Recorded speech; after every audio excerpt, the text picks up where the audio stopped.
The Harmattan wind swept across the ruins of Oyo, carrying with it the scent of dust and old memories. Once, the Oyo Empire had ruled vast lands stretching from the forest of the Yoruba to the savannas of the Hausa. Its cavalry thundered across kingdoms, its merchants controlled trade routes, and its Oba sat upon a throne feared and respected. But now, in the year 1837, the city lay in ashes. The Fulani Jihad had broken through Oyo's defenses years earlier, scattering its people. Many said the empire was finished. Yet, in a small settlement far to the south, a different story was being written. Alefin Oluwo, the last ruler of Oyo, had fled with loyal warriors, priests, and craftsmen. In a hidden valley near the banks of the Ogun River, they built a new seat of power, Ogo-Ojo, later known as New Oyo. It was smaller, humbler, and surrounded by dense forest rather than open plains, but it pulsed with the same heartbeat of an empire. From the start, the Alefin refused to surrender his title.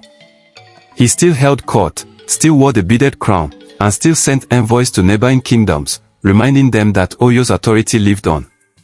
The empire's laws, customs, and festivals continued, binding the scattered Yoruba together. An empire lives in the hearts of its people, not only in its walls, Oluwo often told his chiefs. Even as Fulani influence spread in the north, caravans still came to New Oyo, drawn by its skilled artisans and its strategic position on forest trade routes.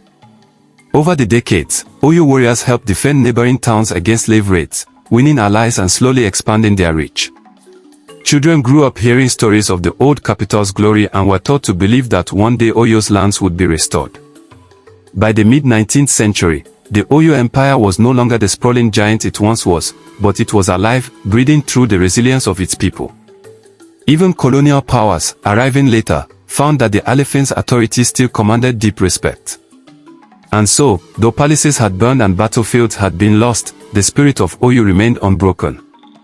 The empire that refused to die lived on, not in the size of its territory, but in the unyielding pride of its sons and daughters.